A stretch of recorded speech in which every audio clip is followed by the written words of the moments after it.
模拟器车手第一次跑真车比赛会是个什么实战水平？Hello， 大家好，我是堂主。如果我跟你说，在上海有这么一个少年，他开赛车模拟器的确很快，但是从来没有跑过任何真车比赛。然而他人生第一次跑真车比赛，参加的还是赛车圈里公认的难度最高、最卷的单一车型统规赛。他居然在2回合正赛中包揽了双冠，而且跑的还是纯雨地。而在干地情况下，从练习到排位，他也是一路横扫，如秋风扫落叶般狂揽了几乎所有场次的第1名。最离谱的是，他赛前的装备甚至都是临时凑钱买的，其中汉斯更是离谱到是找朋友借的。而更令人意想不到的是，他的赛照甚至都是当年微博抽奖抽来的。这种离了大谱的鬼故事，你敢信吗？乍一听，你是不是以为这像是一个模拟器品牌恶意营销的广告？然而它并不是，这个鬼故事就真真切切发生在我身边。而且尴尬的是，这场我彻底沦为了他的陪衬，因为这场比赛里我是他的队友。而说出来你可能不信，一开始我甚至觉得他可能是来给我当帮手的。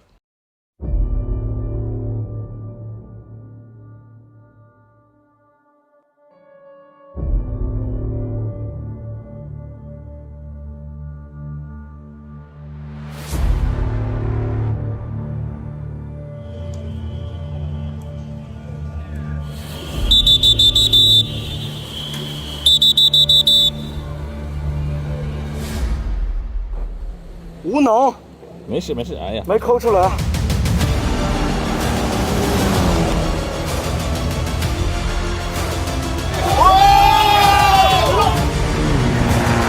跑的不行啊，太垃圾了。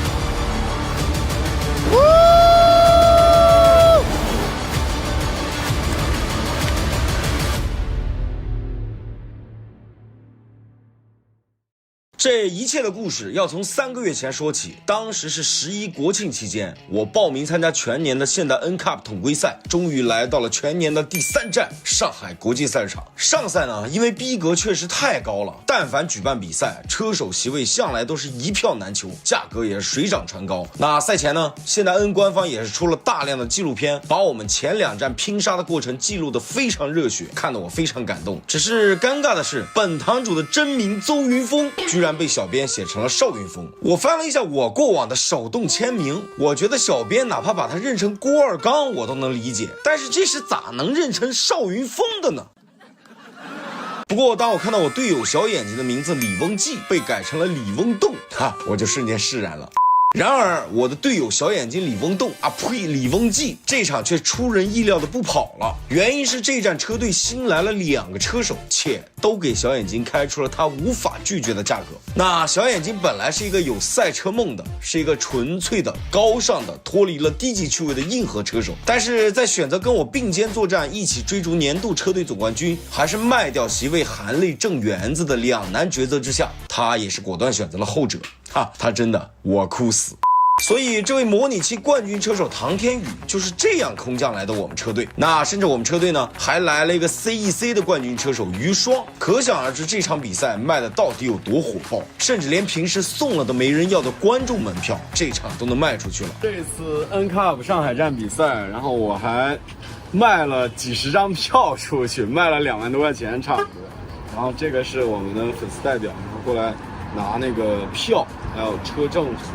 那为什么我对卖门票这事儿会这么积极上心呢？带粉丝现场感受赛车氛围，这当然是客套话了。深层次的原因其实是我在赛前就隐隐感觉这一场我可能又要大杀四方了。为什么当时我会有这样盲目的错觉呢？原因有3。第一是我刚在上一站天津站表现亮眼，这让我的年度积分从第1站宁波站之后的全场第7，在天津站之后已经悄然之间升到了全场第2。不知不觉之间，我居然已经具备了争夺年度总冠军的资格，且距离第1名朱正斌仅只差3分。其次是我在上赛的圈速还不错，在今年6月份为期4天的现代 NCUP 赛前试车环节中，我击败了一众高手，甚至包括很多职业车手，在上赛强势拿下了全场第1。那第3点呢，就是我在卡缪斯模拟器上夜以继日的勤学苦练，此前接连参加了国内各种规格的统规赛、耐力赛，表现出了这个还算不错的这个竞争力啊。于是呢，在粉丝跟网友一声一声牛逼之中，已经逐渐迷失了自我。那当时我就觉得，这一波必须得带粉丝现场观战，一睹我大杀四方的风采才行啊。而正因为有了众多的粉丝拿钱买票响应，我觉得一战成名就在今天。因此，我当时甚至还做出了一个更疯狂的决定，我还同时报名参加了上赛另外一场大马力后驱车的8小时耐力赛。也就是说，一个周末我又要同时跑2个完全不同的比赛了。人生嘛，既然要追求刺激，当然要贯彻到底喽。堂主，你在干嘛呢？这都快要走了。半个小时后出发，我再练练，找一找那个比赛的感觉。然而，当我把本就所剩不多的模拟器练习时间又分配了一大部分去到 GT4 练习的时候，导致我 NCAP 的模拟器练习的时间几乎都所剩无几了。那另外我还忽略了一个非常重要的事儿，就是现代 NCAP 上赛这一站，我还要加50公斤的配重。原因是我在上一站天津刚拿了分站冠军，按照赛规就得加数额最高的50公斤配重。不过好在我最主要的竞争对手，也就是年度积分榜前5名的那几个车手，通通都上了大配重，所以我也完全不惧。第4名陆建熙甚至一共有60公斤配重，嚯尼玛，这说明现代 N 的配重甚至每一站都还是累加的，这你受得了吗？兄弟们，这个就是我这一站的配重块，哇，齁沉，就这些钢板啊，这些钢板呢，它上面有孔，这些孔呢，就是通过这个非常长的螺钉，然后给它楔到车的副驾的地板底下，然后这个就是我的配重的箱子啊，把这些东西都装好了之后，拿这个箱子往上一盖就 OK 了。来，快点拿块磨刀石过来，来磨一磨，打磨一下。不过第一节复位练习开始的时候，车队虽然已经把配重块领过来了，但还没来得及装，因此我试车的第一节是没有装配重块的。上赛现在刷了新的沥青，然后呢，之前跑过的很多车手都说比老沥青要更快。然后 GT 比赛的话，我看了一下他们的数据也比之前要快了大概2-3秒，所以我们的 NCAP 理论上来说应该也是要比之前跑得更快的。那么问题来了，此前6月份在上赛试车的时候用的是全新胎，当时我拿到全场第1的那个成绩是2分24秒2。那么今天付费练习第一节，我在没有配重的情况下，用上一场比赛剩下的旧胎，究竟能做到多少呢？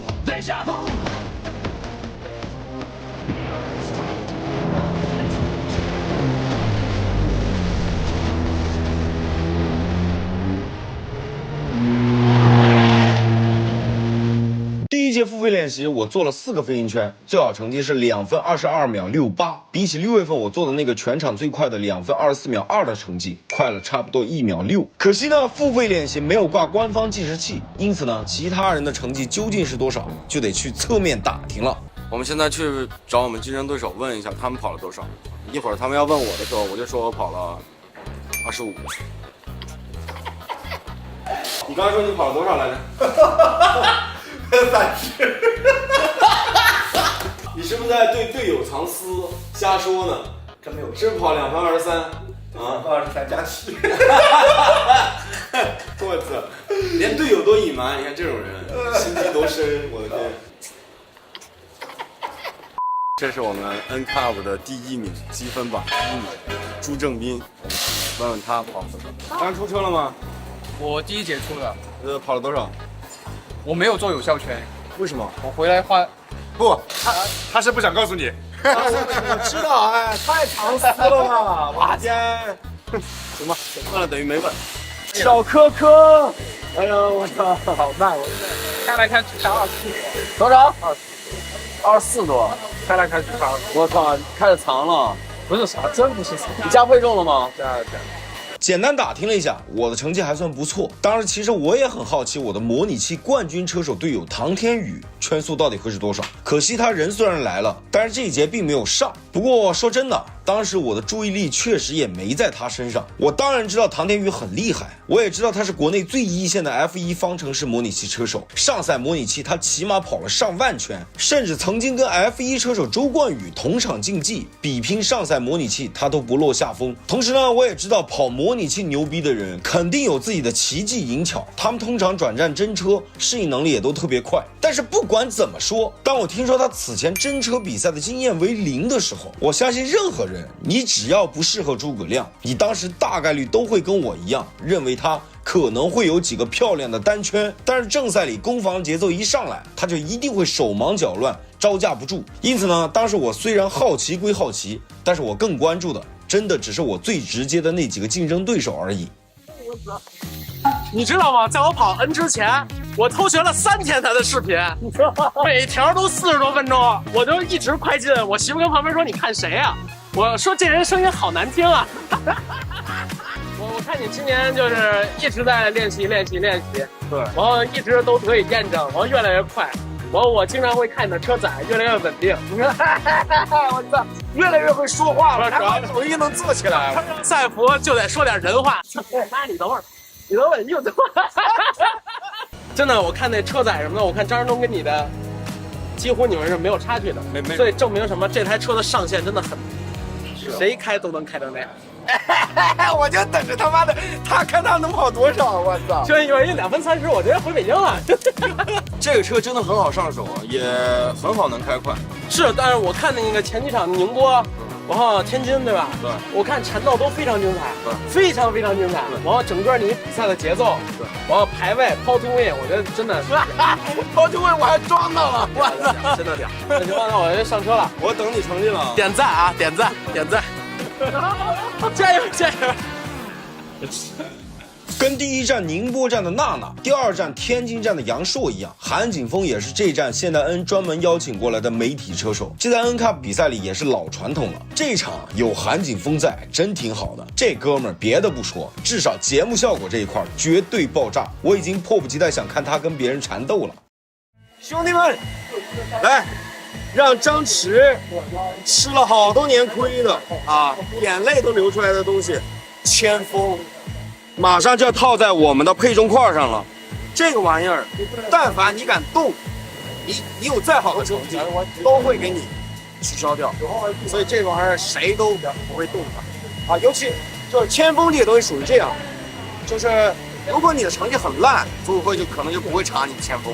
但如果你成绩很好，组委会是一定会查你的前锋，且会把你车从正赛跑完回来之后，就会把你车封掉。好，我们现在在验装备，这有个秤，我们来看一下我的减肥工作有没有成功啊。现在穿上装备，靠体重赢对手已经不太可能了。靠技术赢对手了。第2节复位练习马上又要开始，这一节我装上了50公斤配重，为的就是尽快提前适应带配重之后的节奏。那么问题来了，在上赛这样一条大直道巨多、超级吃马力且长度为5.6公里的 F1 大赛道，加重50公斤之后，我的圈速会比第一节慢多少呢？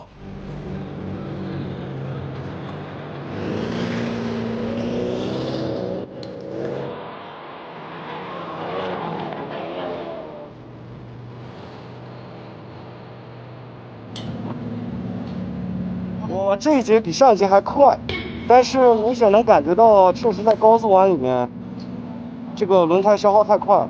我冲了3圈，3圈圈速71秒。第2节我做了3个飞行圈，说出来你可能不信，圈速居然比第一节还快了0.1，来到了2分22秒57。50公斤的配重当然一定会影响到圈速，说明我第一节跑的空间还挺大。另外一方面呢，出乎很多人意料之外的是，配重50公斤可能对于方程式赛车来说影响单圈绝对是大的，但是对于房车来说，它的绝对单圈肯定是有影响，但其实影响并不会有大家想象的那么大。至少对于这台车来说，我认为可能撑死了只有0点大几秒，超不过1秒。原因就是 NCAP 赛车其实街车属性还是很浓的，本身就不是很轻，所以它对于重量反而并没有那么敏感。方程式赛车你只要加50公斤，那圈速差距海了去了。其实对于房车来说，配重50公斤真正最影响的是正赛的长距离节奏，因为更重的车身就一定会让你的轮胎刹车急剧消耗，这个影响才是真正致命的。那我这个2分22秒5的圈速呢，我后来打听对比了一下，当时好像只有圣地车队的2个车手比我要稍微更快一点。圣地刚刚上新胎啊，做了21。哦，1级没透露，他跟我说反正做到21了。张先超做的，我靠，真快！2台都21，他们2台一直在一起开啊。圣地另外一个车手叫什么？孙鹏。而除了他俩之外呢，当时其他所有人都没有我快，甚至连后来这场杀疯了的唐天宇都没我快。你昨天跑多少23.0最后一场。 23.0，我靠，那还真快，真挺快的。所以呢，我当时内心更膨胀了，觉得自己挂着50公斤还能有这个成绩，这一站看来是稳了呀。跑多少？这车能跑多快？你告诉我，你跑多少？我感觉我跑得特别慢，你说吧，跑多少？真特慢。多少？24头？24头啊，那挺快了。你跑多少？我那时候不是24头吗？你现在跑24头？我现在23多一点。真的假的？谢逼吧，我跑26。哥们儿，这台车的上限真的很。谁开都能开得来。我跑下26。真假的？真跑下26，我已经很努力的在跑了。骗我是孙子。不是，他这线我不会走，反正不会开，我很努力了。你确定吗？我确定。26。骗我孙子。我真没骗你。哎，那我晚上我能不能找你教教我？行，可以。感谢。晚上见啊！我本来以为韩景峰说晚上找我只是随便说说而已，没想到大晚上他真的连夜发微信找我要车载视频了。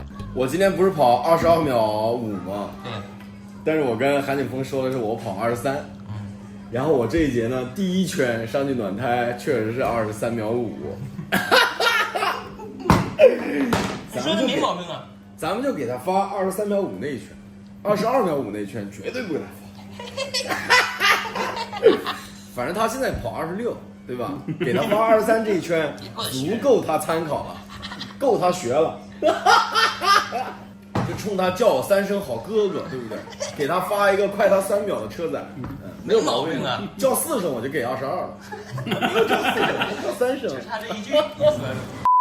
不过后来我还是在他一声一声好哥哥之中迷失了自我，最终良心过意不去，还是把我最快的车载发给他了。同时呢，我还纠正了一些他档位使用上的错误。反正呢，我是尽力了，剩下的呢就看他自己的领悟能力了。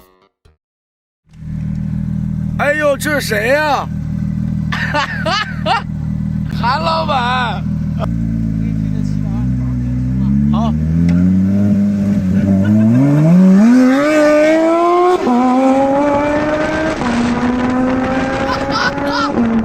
要不是你走得快，我就要让你听一听我们这个98000块钱买来的 F35的声浪。韩景峰跟我一样，这场都是要同时参加 GT 以及现代 NCAP 的车手。他开着700万落地的 GT3 RS， 在某音天天有人点赞；我开着9万8的奇瑞王，在小破站未尝又没有必有的支持。虽然3连点赞投币都很少，但是主打一波陪伴已经足够让我暖心。我们都有光明的未来。不过遗憾的是，韩景峰后来只在官方练习阶段匆匆忙忙做了一个2分24的圈速，然后呢，就据说因为突然肚子痛去医院了。随后呢 ，NCAP 的排位赛跟正赛他就都缺席了。唉，真是太可惜了。他要是在，节目效果一定是爆炸的。今天是官方练习的第1天，哇，今天任务非常繁重，2节 NCAP 的练习，上午还有1节 GT4 的练习。然后下午2节排位赛啊，所以等于今天我要出5节车。哎，我听说昨天已经有人开始研究我的数据了，觉得我的数据特别牛逼，所以重金贿赂你。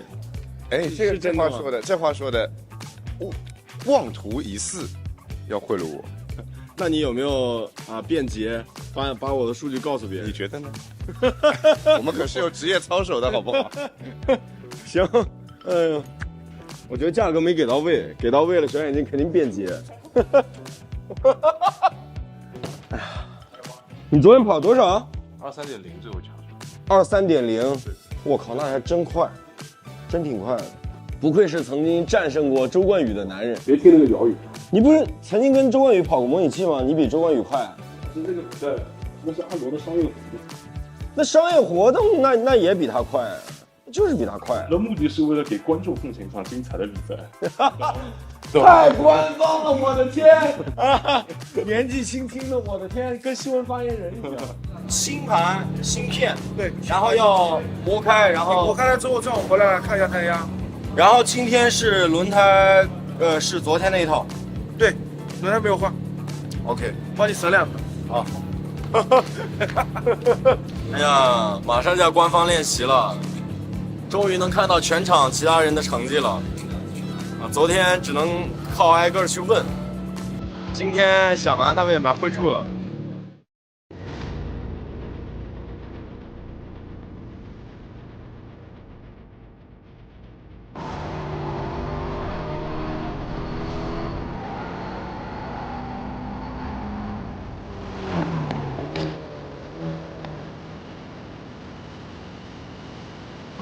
22秒0，我最后一圈的最后1晚稍微差了一点点。第二天第一节官方练习之中，我用的仍然是旧胎，仍然是挂着50公斤配重，但是圈速居然已经做到了2分22秒整，居然比昨天又快了0.5秒，并且在全场能排名第2。不过第1名居然就是我新来的队友赛百万唐天宇，当时所有人都惊了，纷纷在打听这个唐天宇到底是何许人也。这一节只是他开 NCAP 赛车的第2节，跟我一样用的也是旧胎。同时呢，作为这站新加入的车手，他也挂了30公斤配重，并且这一节4届 CDCC 冠军车手张真东也下场了。他作为我们赛事的官方教练，每一场都要给我们做标准的教学圈。但是挂了30公斤配重的唐天宇，仅仅只比张真东慢了0.2秒而已。从昨天第一次摸这个车到今天第2节，他就已经贴到了职业车手的尾巴了。这个进步幅度之快，对车的领悟跟适应能力之强，简直惊为天人。不过当时我吃惊归吃惊，但是我当时其实还并没有那么服气，因为我觉得自己体重更大，配重也更多，跟他的圈速只差0.072秒。所以我当时对这个小伙子只是收起了轻慢之心，但是我对自己仍然还是有自信的。然而他下一节就用更亮眼的表现，再次刷新了我对他的认知。我队友那个300万。这一节上新胎，我们看一下他能做多少。大概齐我就知道我们排位大概能做到多少。然后我这一节嘛就随便跑跑算了。那个我轮胎，我的天，太旧了，我可能冲2圈我就下来了。第2节官方练习结束，这一节我圈速只有2分23秒整，这一节我一共飞了3圈，圈速怎么都快不了，所以呢，我就干脆直接放弃挣扎，就等着排位赛用新胎做圈速了。别问就是挂了50公斤配重，轮胎磨损太快了。而我队友呢，又是全场所有车手中的第1名，并且将圈速成功带入1分21秒的美妙新世界，达到了恐怖的1分21秒2。虽然他这节用的是全新的4条新胎，但是正因如此，我事后反而更加佩服他。为什么呢？因为在这一节开始之前，唐天宇就问我这一节是新胎出还是旧胎出。我说我当然是用旧胎了。我的想法很简单，如果我用旧胎都能做到某个圈速，那新胎上去必然会更快。但是唐天宇跟我意见完全相反，他认为新胎抓地力跟旧胎抓地力完全不在一个维度，因此他说他一定要特意趁着排位赛之前的最后一节官方练习，一口气上4条新胎，玩命 push。他说只有这样才能在最短时间内适应新胎的抓地力，让自己形成固定的节奏，以便在状况频出的排位赛里，一旦撞到窗口，立马就能凭借肌肉记忆火速做出最快最稳定的飞行圈，减少犯错的几率。说实话，这些话要是出自一个经验丰富的老将之口，我丝毫不会觉得有什么惊讶。但是一个人生第一次跑真车比赛的年轻车手，居然就能如此有勇有谋，且对比赛有这般异于常人的深刻理解，真的是太可怕了。而更可怕的是，他这个计划甚至都不是临时起意，而是早就规划好的。早在开赛之前，他就一口气买了12条新胎，其中只有8条是用作正赛的，剩下4条就是专门用来在排位赛前强化对抓地力细节的肌肉记忆的。说真的，你很难想象他能临时凑钱去买符合赛规之下最便宜的头盔、手套，甚至汉斯都是找人借的。你不能说他大方吧，但是对于明明可以省掉的练习上新胎这种看起来非常浪费的大额的消耗，他却坚决不省，甚至眼睛都不眨一下，手起刀落就花了。说真的，我真的是越来越欣赏这个看起来矛盾但实际上思路极其清晰的年轻人了。关键最终排位赛的结果真的如他2练前所想的一模一样。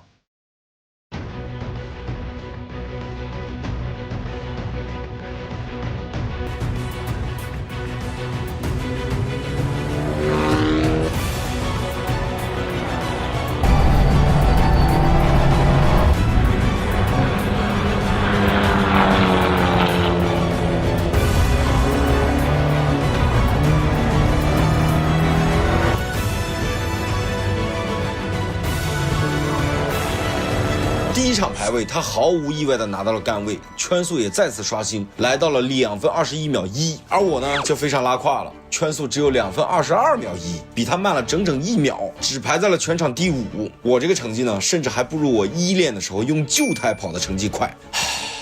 而第2场排位赛10分钟之后就启动了，这次他排位只有第5，原因是其他很多车队都紧急调换了前后轮胎，而我们车队没有来得及换。冷知识啊，前驱车跑赛道不伤后胎，因此前后胎一换等于换了新胎一样。因此呢，最终我队友屈居第5，而我排名第6。不过我队友的整体表现已经引起了整个围场的集体侧目了。从关练1、关练2、排位1、排位2，4轮对决，他拿了3个全场第1。我赛前算到了他肯定会有很漂亮的单圈，但是我真的没想到他能这么快适应，并且表现这么生猛 ，just like an animal。关键是我们这个比赛除了我之外，其他前排车手们的表现可是一点都不差。澳门车手梁新荣第2场排位赛直接飞出了整个周末的最快单圈，2分21秒整。圣地车队的孙鹏一样飞出了2分21秒整，跟梁新荣的差距只在100分位上打架。他也是第1天付费练习阶段唯一比我快的车手。而最让人瞠目结舌的其实是第3名朱正斌，因为梁新荣跟孙鹏虽然也都跑到了2分21秒整，但是他俩一个只有10公斤配重，一个连配重都没有。但是相形之下，朱正斌加了整整40公斤配重，他居然也飞出了2分21秒整，简直是丧心病狂。就因为他的存在，让我连配重的理由都不好找了。所以说他能成为目前 NCAP 积分领跑者，绝对是有原因的。另外像圣地车队的张贤超，他也配了40公斤的配重，也飞出了2分21秒5的好成绩。虽然不如朱正斌耀眼，但是表现也很强势了，至少比我强多了。相形之下，我这个成绩简直就拉得一批。2场排位下来，我只分别排在了第5跟第6，也创下了我跑现代 NCAP 比赛以来最差的排位战绩。无能，没事没事，哎呀，没抠出来，没开好，没关系没关系啊，哦，帽子，好，懵了都。没关系没关系。我觉得我是能到21的，但是结果没有，太失望了，对自己。2场排位都是第5是吗？第6一个。哦，第6一个，那废了。没事，哎呀，朱正斌现在排在很前面，要干他。朱正斌第几啊？朱正斌第2，210。我靠！嗯。210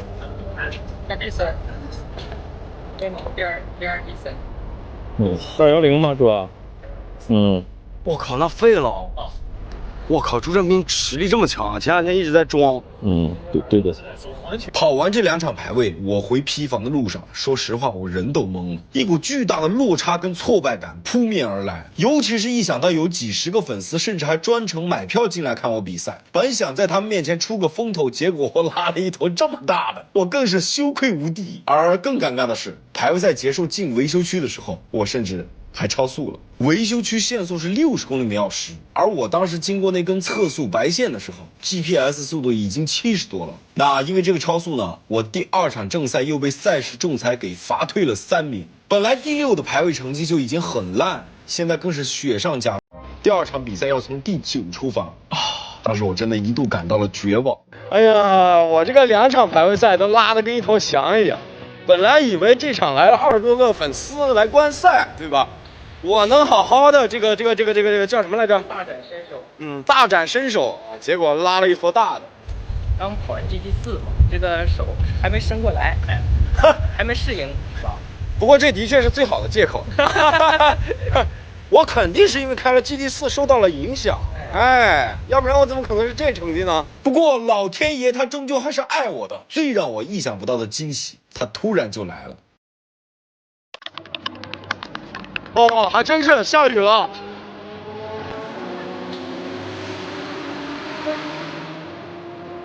行，下雨了就好，下雨了我希望就来了。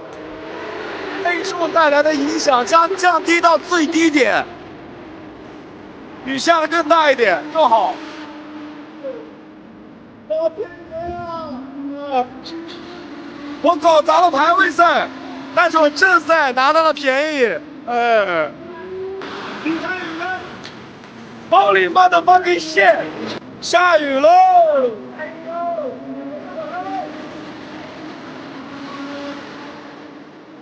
我们越靠后的车手越希望出乱子，越靠前的车手越希望不要出乱子。雨胎现在已经上好了，不知道会发生什么状况，但是肯定很精彩。说实话，看到下雨那一刻，我内心是狂喜的。原因有2：第一，雨战我就可以完美避开50公斤大配重带来的轮胎刹车快速消耗的劣势；其次，我认为我雨战能力还算可以，因此呢，我当时冥冥之中就感觉这场雨可能就是上帝跟我呼应上了，给我逆天改命写了脚本，我可能真的要开始大杀四方了。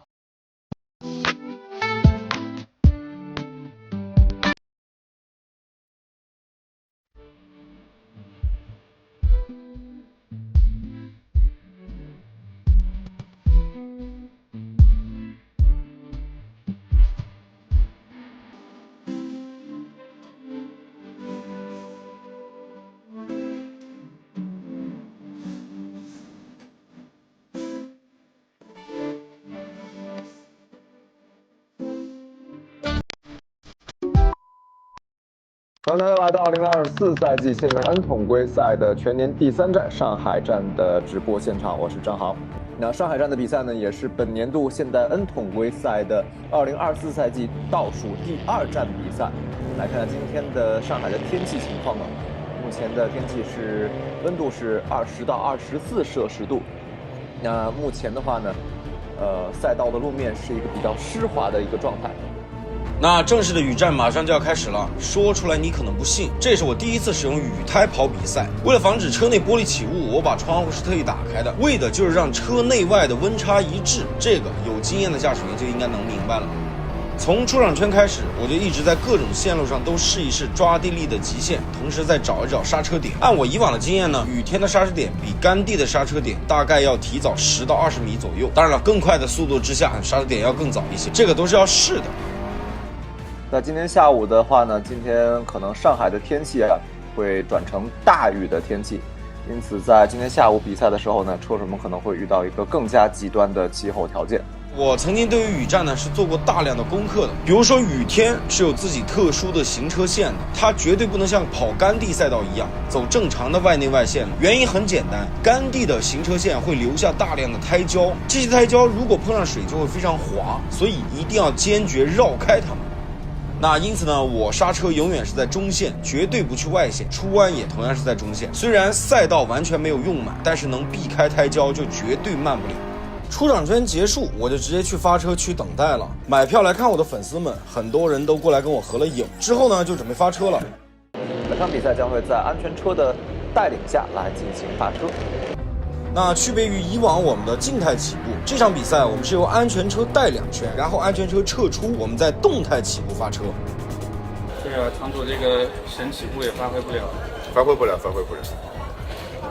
只能一个一个超了，没影响，他每一场都是往前盖上去。在安全车带领的这2圈，我疯狂的在内外线刹车，试探各种线路的可能，哪儿有积水，哪儿抓地力好，等等等等，都能做到提前心里有数。那这些干货呢，我都是跟维斯塔潘的16年巴西站赛后分析教学视频里学的。这边在帕尔博里开，这是13号弯的位置，安全车的顶灯已经是熄灭，所以说将预示着这一圈安全车将会回到维修区，比赛呢将会在这一圈的结束之后重新的开始。通过耳机得知安全车本圈结束后就要撤走的时候，我的注意力高度集中了起来。果然还没有到最后一弯，前车就已经起步了，我也果断起步，但还是慢了一步，一下就被甩开了20-30米。而更前方开着绿色6号车的梁新荣自己打滑死病了，我前方橙色这台朱正斌的车也冲进了沙石堆。这边我们看到梁新荣的赛车已经是在16号弯的出弯处发生了失误，与此同时也是影响到了身后的朱正斌。我们看到朱正斌的赛车刚才是冲出了16号弯，差一点是陷入到了这个沙石区当中。我虽然被连累刹了一脚车，但我迅速躲过去，一下上了2个名次，来到了全场第3。这份天降大礼真是喜从天降，那就没办法了，哈，这个就只能含泪笑纳了。目前依旧是排在了第2的位置上。杜云峰现在紧随其后，而且我们看到好像孙鹏赛车的右后保险杠也是发生了这个碰撞的情况啊。在我前方的第2名就是35号孙鹏，是圣地车队的一个车手。我跑付费练习的时候，那个圈速唯一赢了我的那个男人就是他。赛前我跟他队友张贤超打听了一下，说孙鹏开车单圈非常快，但是正赛开得少，不太擅长缠斗。我尝试着连续内外变线晃他几次，孙鹏死守内线，态度非常坚决，这也不太像是不擅长缠斗的样子。除了最后一弯，明明他走的是内线，线路更窄，但是一出弯他居然立马就能把我甩开。归根结底还是因为我挂了50公斤配重，但是他什么都没挂，所以他直线提速比我快多了。那因为我之前一直跟孙鹏缠斗，被严重拖慢了速度，所以后方的周浩文也赶上来了。1号弯甚至能一路都外线跟我并排，而我前方的孙鹏过1号弯确实稍微有点慢，我被卡住又提不了速。到2号弯的时候，周浩文甚至都差点要先我一步卡住弯心了。不过我没有跟他抢2号弯的弯心，我也走外线出弯，拼了个出弯速度，于是保住了这个弯，又把它超回去了。之后才刚过了几个弯，我又迅速贴上了前方的孙鹏，几乎前脸贴着屁股开了。这一把我决定要出其不意，直接下手。于是等他刹车灯一亮，我迅速抽头插进内线，于是直接来到了全场第2。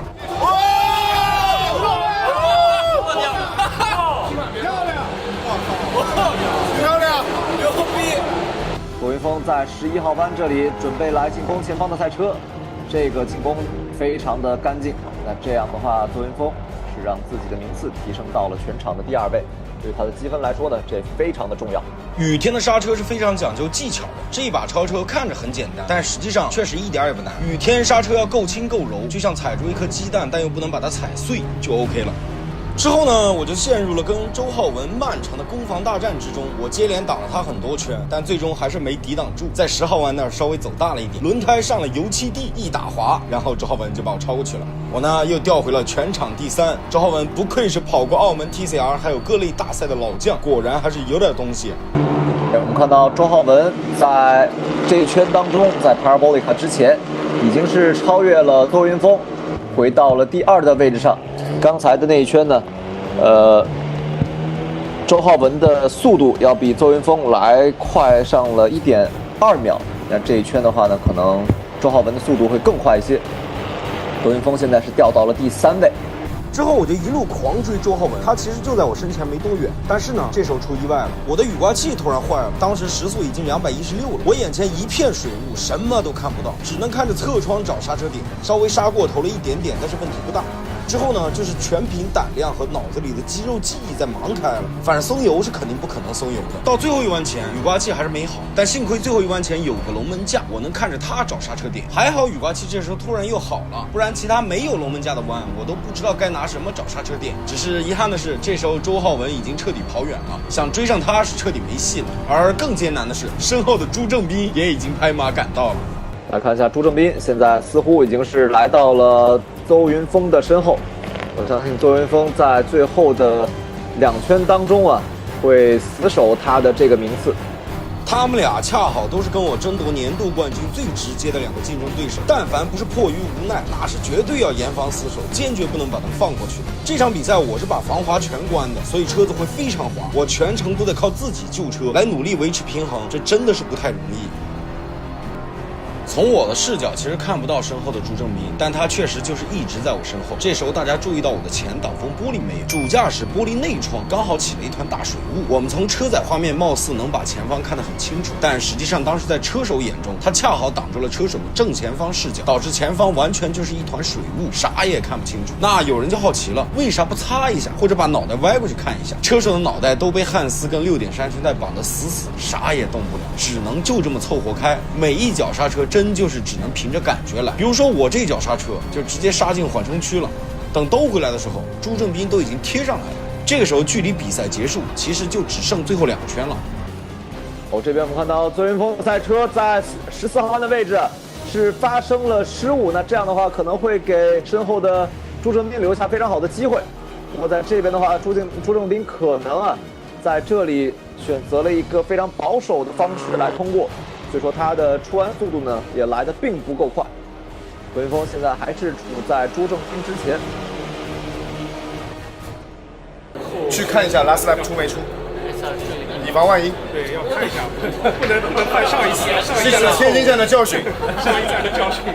经过2圈的贴身肉搏，我还是把朱正斌挡在了身后。那最终在最后1弯前呢，朱正斌几乎放手一搏，但是我最后2圈以盯防他为基本要务，几乎没有犯过任何错，所以他还是没有机会。最终我俩前后脚冲线，我艰难守住了这来之不易的第3名。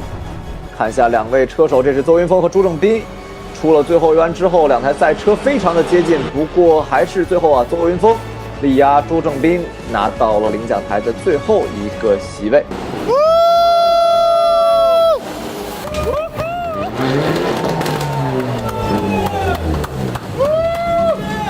都看出来了，操！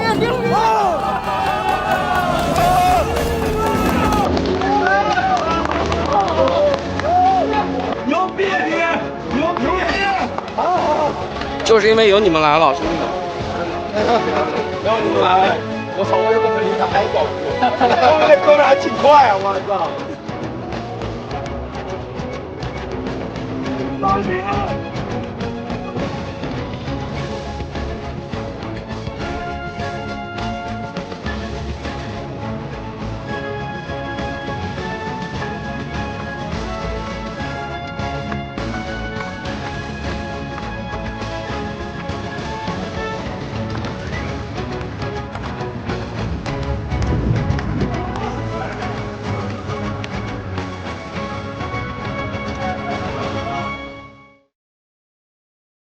第1场比赛，我最终艰难守住了第3，避免了最后时刻被绝杀。这个位置守住的意义极其重大，因为我身后第4名就是我争夺年度总冠军路上最直接的竞争对手朱正斌。我守住的这个第3呢，让我得了15分，刚好比朱正斌的第4名12分多了3分。此前我恰好差他3分，因此我俩的积分都打平了，恰好都来到了76分，并列积分榜第1名。但如果我没有守住的话，那就等于他比我还要多拿3分，加上我此前还差他3分，那我就要落后他6分了。所以我为什么说这个位置守住的意义极其重大，就是因为这个。而周浩文这场拿到了第2，怒砍18分，积分来到了75分，仅仅只比我跟朱正斌各落后1分，战斗已经白热化了，家人们。另外呢，总分榜上第4名陆建熙这场配了全场最重的60公斤配重，拿下了第7，也非常不错，收获了6分，总分来到了60分。而第5名陈小科就比较惨了，撞车退赛，直接0分。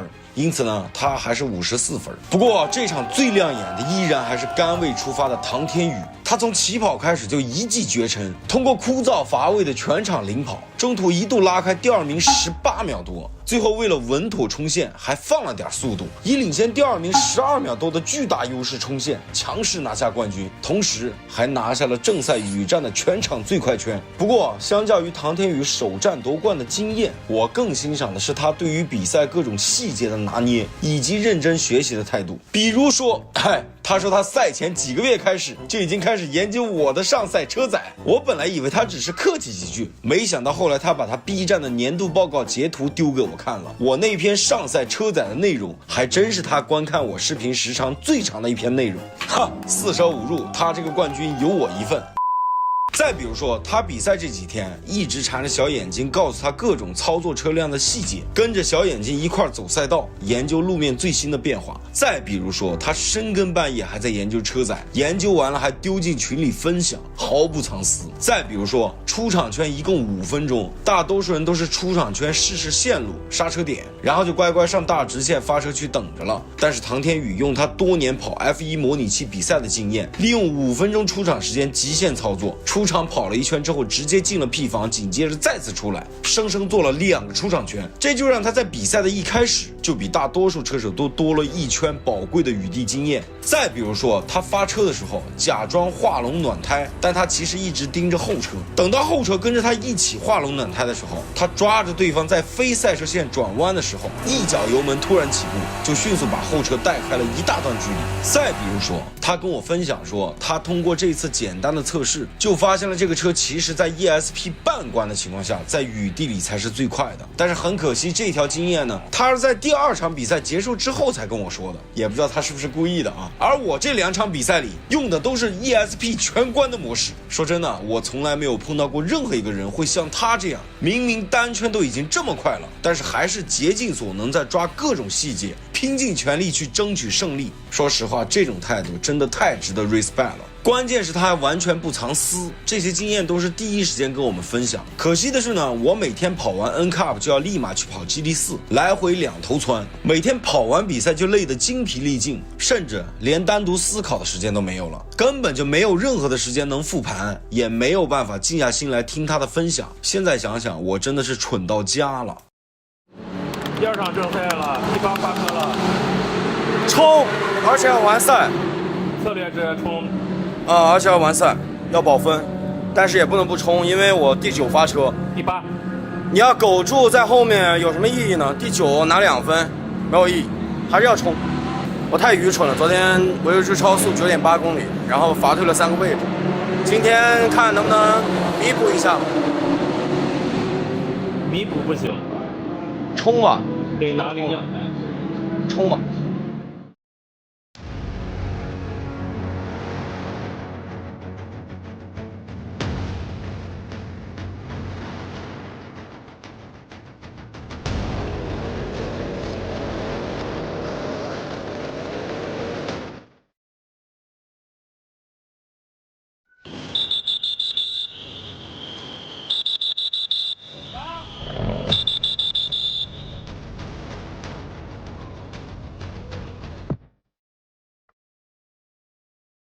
下午刚跑完 GT4 的排位赛，紧接着第2场 NCAP 正赛在傍晚4、5点的时候打响了。这场比赛我开始认真听取队友的意见了。第1个出场圈刚结束，我再也不傻不愣登的去发车区里干等着了，我一头扎进维修区，又做了一个出场圈，主打一个听劝。这一场我本来排位第6，但因为维修区超速，所以被罚到了第9。雨天在中间出发呢，不但视线不好，而且很容易卷进事故。但是事已至此，那就只能先看一看能不能超几个位置回来了。今天下午的这一回合比赛啊，也将会再次是以安全车来带领。这场照例还是要安全车带2圈，然后再重新开始。那重新发车之后呢，这一次我的反应时间非常的快，最后一弯前晚刹车，然后就贴上了前方的红车。我非常细腻的控制着油门，刚好在过线之后才把它超掉。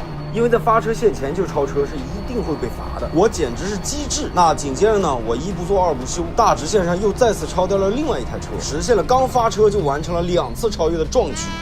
结果这个时候耳机里面传来车队的消息，说安全车还要再带1圈。好吧，原来是我搞错了，比赛还没有正式开始。于是呢，我又只能先把位置还回去了。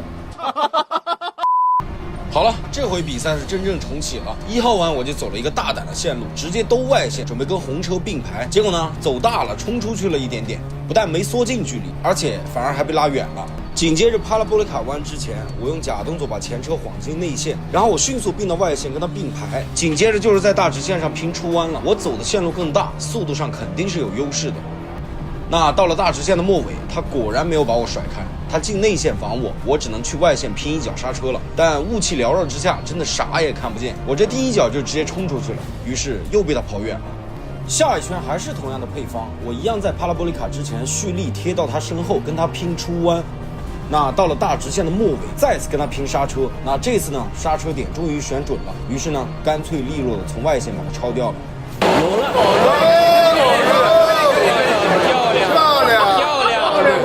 漂亮！但我也不知道为什么，超过了这台红车之后，我突然就变得好像不会开车了一样，突然就开始浑浑噩噩的。先是在帕拉波利卡之前被杀气腾腾的陈小科直接插内线超越，紧接着车队通过耳机告诉我说我圈速根本不对劲，比前面最快的车手慢了将近4秒，大直道过来的时候都不带风，开的一点杀气都没有。然后我就开始振作起来了，圈速确实也以单圈比上圈快1秒的节奏往前飞驰，但是几圈之后意外来了，在10号弯的出弯，我突然莫名其妙就被撞了。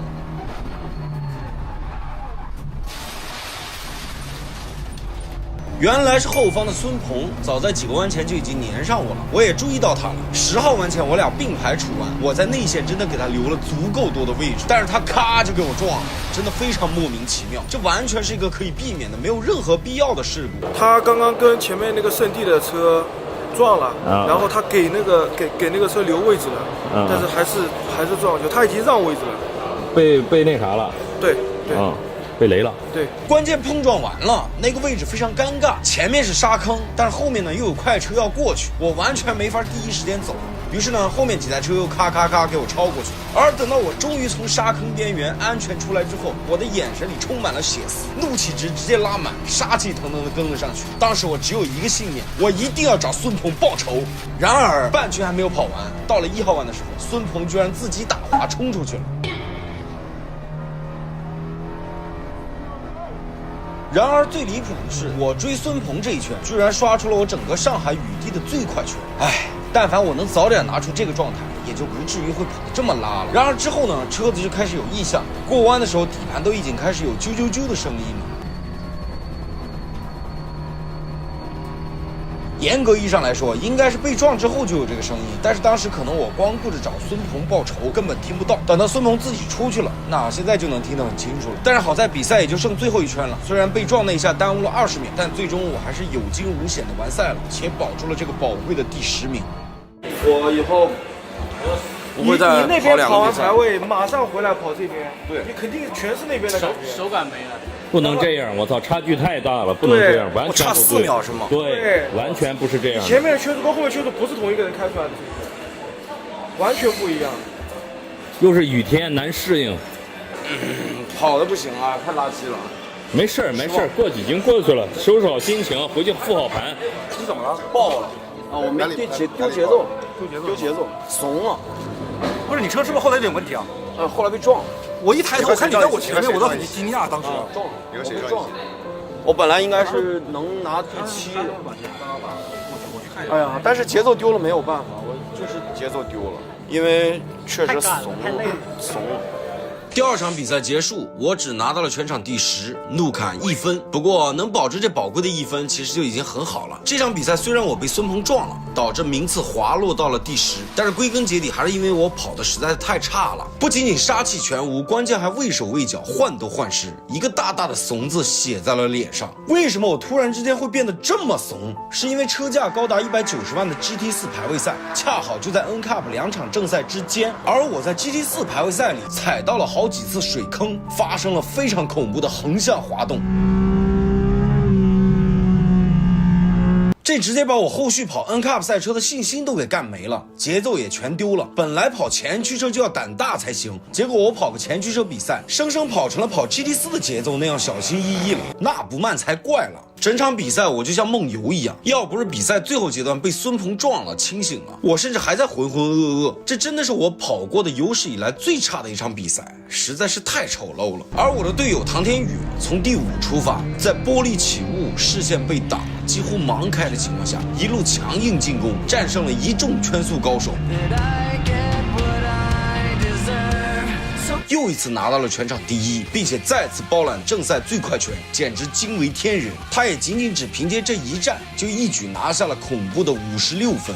可以说，除了丢掉了第2回合的排位赛那2分，他拿完了剩下所有能拿到的分数，几乎就是大满贯。说真的，像唐天宇这么有天赋的车手，如果此后都没有车队签他，那真是中国赛车的一大损失。那从唐天宇的成功也能知道，模拟器对于车手的帮助意义何其重大了。他其实这一次来参加这个比赛，其实一开始也只是抱着试一试的态度，但他自己都没想到，仅仅只是因为有了多年的模拟器积累，居然就能做到如此厚积薄发。而中国民间其实有不少类似唐天宇这样的模拟器高手，其实他们可能自己都没有意识到，自己也许很有这方面的天赋。我觉得有条件来的，不妨可以大胆试一试，也许下一个唐天宇就是你。赛车的确很贵啊，唐天宇为了这场比赛也是怒花了10万块钱，但是模拟器很便宜，而且模拟器是一次性投资，它可能也是普通人能进阶到车手的最省钱的练车方式了。那说完唐天宇，再说回我自己的赛后复盘，我发现我犯了一个非常愚蠢的错误。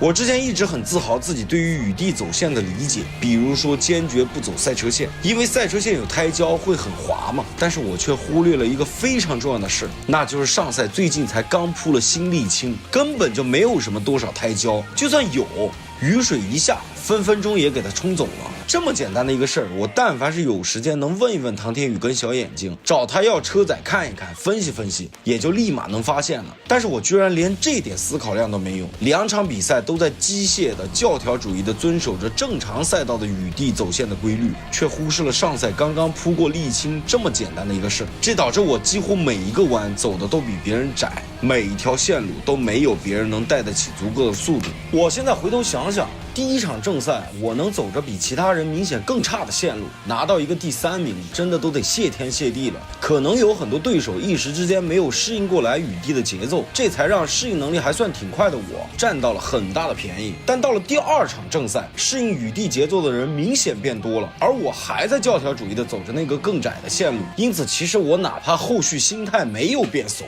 我觉得我第2场正赛也拿不到什么好名次。因此这一站 NCAP 比赛，我能在赛前这么轻视这个比赛，赛中犯了这么多错误的情况下，还能拿到这16分，真的都已经是上天保佑，超常发挥了。这场比赛给我最大的经验教训，就是千万不要在一个场地同时跑2个不同的比赛，尤其是小马力前驱车跟大马力后驱车同时混着跑，那简直就是自寻死路。我赛后问了罗开罗，他说他曾经同时混着跑了一场 GT3 以及 GT3 Cup， 结果他把那俩比赛全都跑砸了，于是他从此决定再也不同时跑2个不同的比赛。强如罗开罗都做不到这一点，我简直是太高估自己的能力了。所以事已至此，后悔也没用了，我只能吸取教训，把全部的希望都 all in 在下一站珠海的收官战了。那本期的节目呢，就到这里结束了。那我是堂主，我们下期再见，拜拜。